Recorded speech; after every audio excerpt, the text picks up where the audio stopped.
All right. So then I guess we're just going to go straight into new comic books and news. You have news this week? I'm not sure if it's been included, but there's a little bit of news. I can bring it up. But yeah, freaking Chris. You do your job this week, Chris. I'm gonna stop paying this guy. All right. Well, thanks for watching, guys. And now we'll do Star Wars news and books. Let's get these kicked off. Let's see. We're gonna start. What's do first? Do we know? I have to look. It should be the FOC. Now, we're not doing the new comic books that are coming on next week because we're doing this on Wednesdays again. So we would want to talk about the comics that come out today. But we already talked about today's releases last week. So we're going to be talking for this week only the FOC releases. So the last call you can make on orders. All right, so let's do that then. Let's see. Where is it?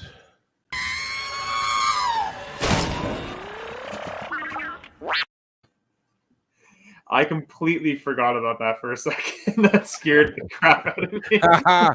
Got him. Why isn't it sharing my screen? Share. I'll do it. Does this mean we're going to be covering these again? Eventually. Hopefully not soon. But then maybe actually covers will be able to show. We'll actually be able to show some covers as the mess is. So FOC, if anyone doesn't realize, we don't think we really talk too much about it. It's basically the order cutoff for certain comics. So basically, if you have a shop and you want a certain comic, you can let them know that so they can order it. Otherwise, they'll just order however many copies they think will sell. This is about the corniest like the covers of and such. Boo on this cover. This is about the corniest shit I've ever seen in my entire life. Boo. So I don't think anyone's FOC in this cover. High Republic Adventures 13, A cover. Look at all these extremely rare, they don't use very often colors that lightsabers are, and then fuck it. Yeah, they're all holding up their yellows and yeah, whatever. Who cares, right? Yoda's looks a little short. It's just Star Wars, dude. And then on the left is issue 2. This guy's a badass. Issue 2 of that High Republic Eye of the Storm. That was the one that had that really cool cover last time. We talked about. Chris, can you please get off your ass? I mean, what is this image coming soon crap? Come on, do some research. Do some investigative work. It's Noto. It's probably going to be better. Can you zoom into that? Yeah, zoom in on the zoom in on the image coming soon. I don't think I can. Yeah, right there. I mean, I'm gonna say a big spec alert for that image coming soon. I think I can't zoom into this. I don't think. Oh, we want to see the other one. We want to see that one. All right. And then what is this? I guess a waffle maker, hey? Stormtrooper waffle maker. Okay. I know this is going to be surprising to hear, but I have a lot of Star Wars waffle makers and pancake makers. I don't know why.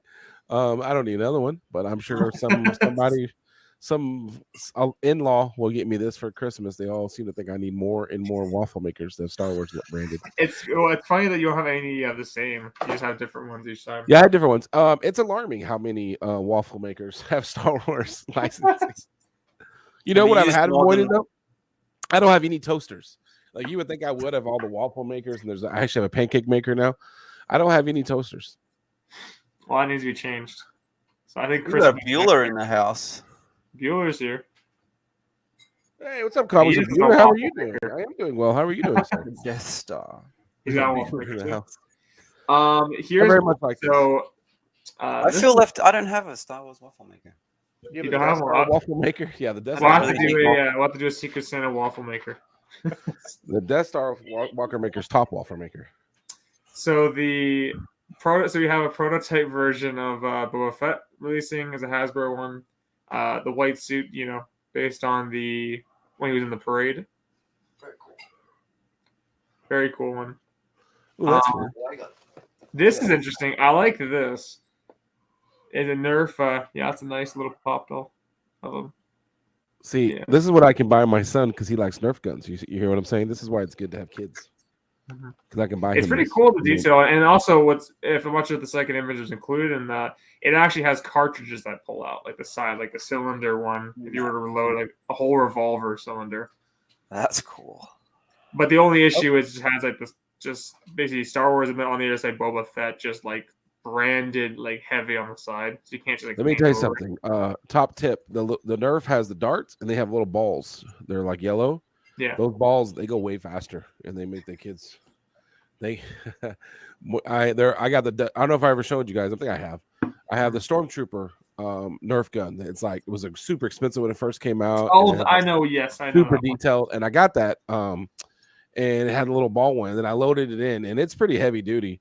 And I shoot the kids with Nerf darts all the time, and I shot my son square in the back, and he just went down on his knees, and I was like laughing because I thought he was being dramatic, so I Yeah. shot him again. No, no, those things go real fast. And he Execution was like, style. "Dad, That's what you did. stop." And I think I might have shot him a third time, to be honest with you, until the wife screamed stop. If I had to. Yeah. It's $120 Nerf gun, and what's your point? Yeah. How much $100-something crap do you have in your room right now? Look at it. Look at the crap in your room, including those little pieces of colored paper that you have around your house right now, sir. Or helmets. Or helmets, yes, sir. Or helmets. Lots of them. Okay, he has spec alert. Is this real? Did you get a spec alert one? Because I don't trust. I got it. Oh, there is. Yes, it's actually.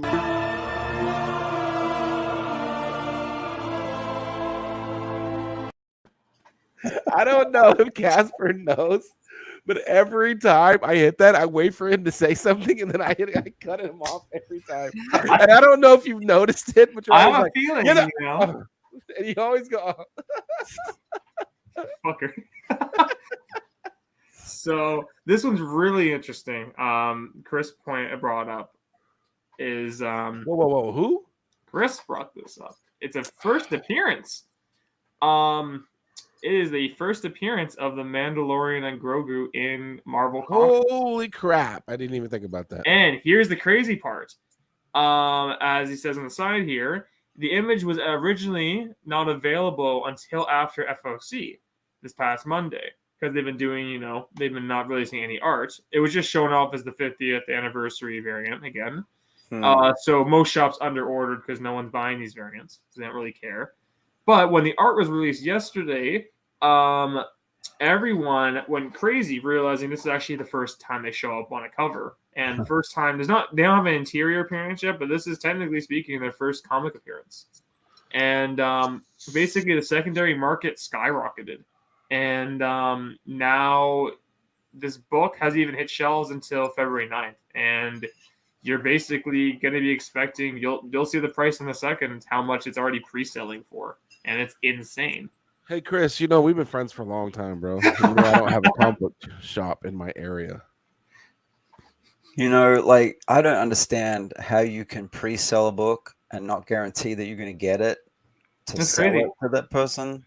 But look at that, $49.99, and 465 people had bought that already. No. And on top of that, if I'm not mistaken, all these 50th anniversary variants are not ratio or extra price. They're standard issue price.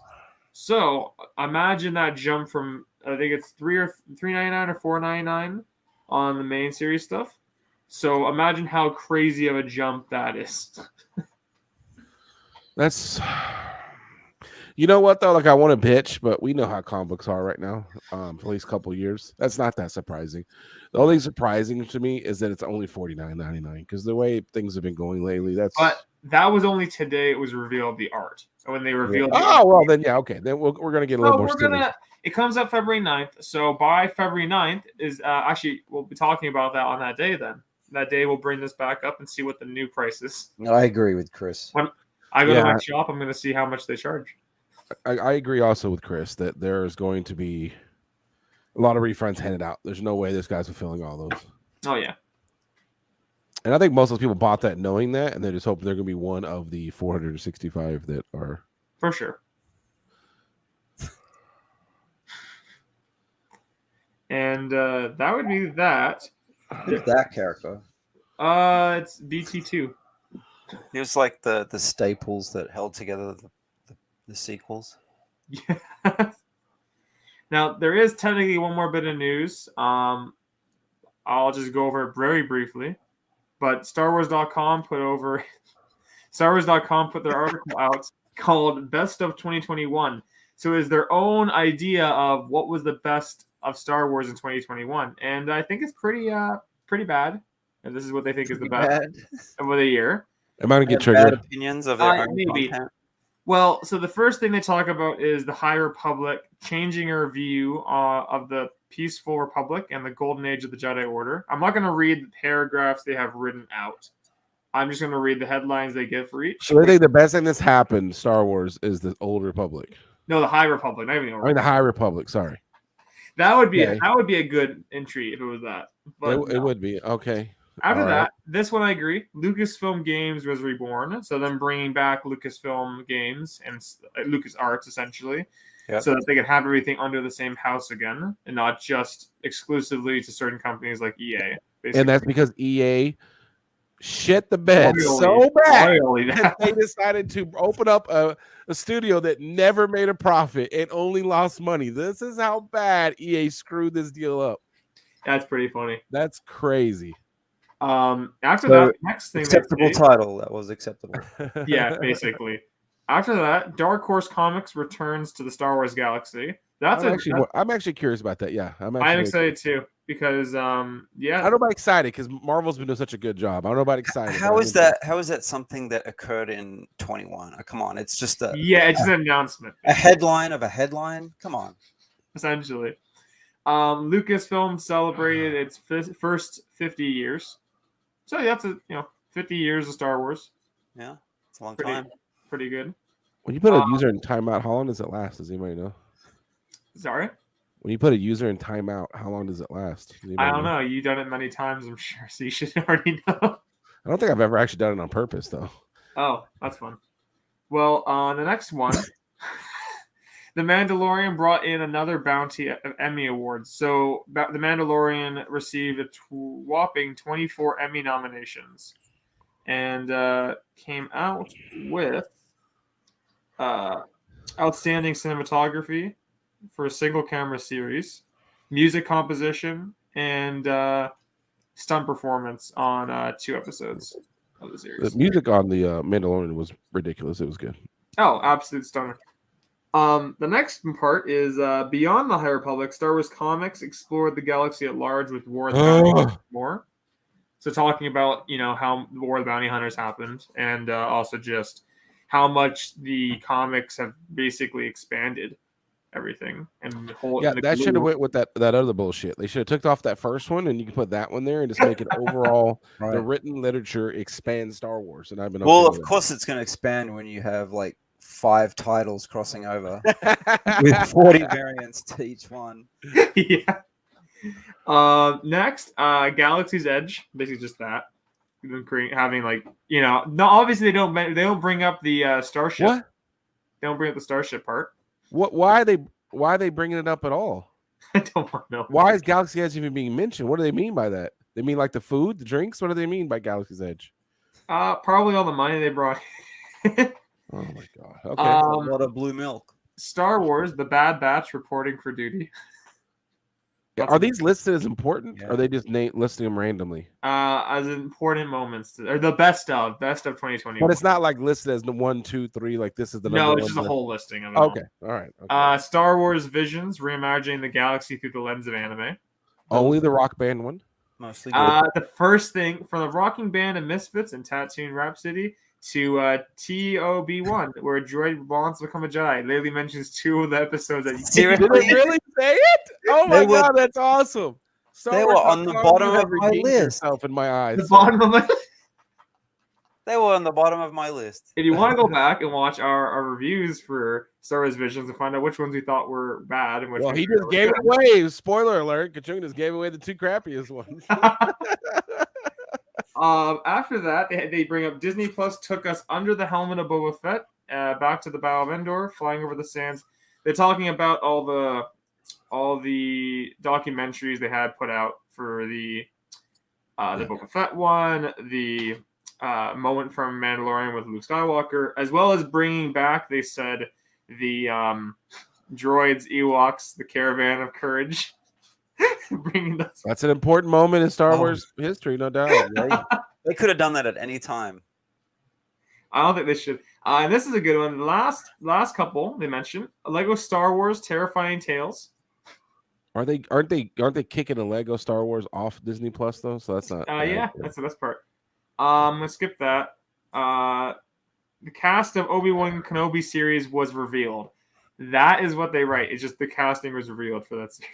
Oh, lame. That's one of the best moments of. That's the best moment in Star Wars. Real men of genius. A casting announcement. And the Book of Boba Fett had us in sights all year. Well, there you go. There is your news in comic books, I guess. So there you go. Like, is previews being the best news. I forgot. Sorry. They do mention a couple others. They just kind of talk about random stuff and like Grogu being like the most expensive thing they forgot to release products for originally. And they admit that on starwars.com? Yeah. And here's the best one. The very last one. What is this? We climbed aboard the Halcyon and Star Wars Galactic Star Cruiser. Really? Who did? They do mention that. That is they have had more people cancel. Knew no one was going to scroll all the way to the bottom. They've had more people cancel their orders for that than they've had people to kept them, for God's sakes. And it hasn't started yet. They're taking stuff from this year and putting it into last year. Although Star Wars Galactic Star Cruiser won't take its maiden voyage until March 2022, this year had the chance to climb aboard the Halcyon for test flights. And it's one of the most famous commercials ever in previews. We'll have to talk about this then soon. I want to talk about that mess. I want to talk about the fact that it better not open up in March. Like somebody needs to step up and say, you know what, you screwed this up. Don't do this. Let's push it back another 6 months and let's rebrand this whole damn thing. Yeah. All right, so there's your Star Wars comic books and news.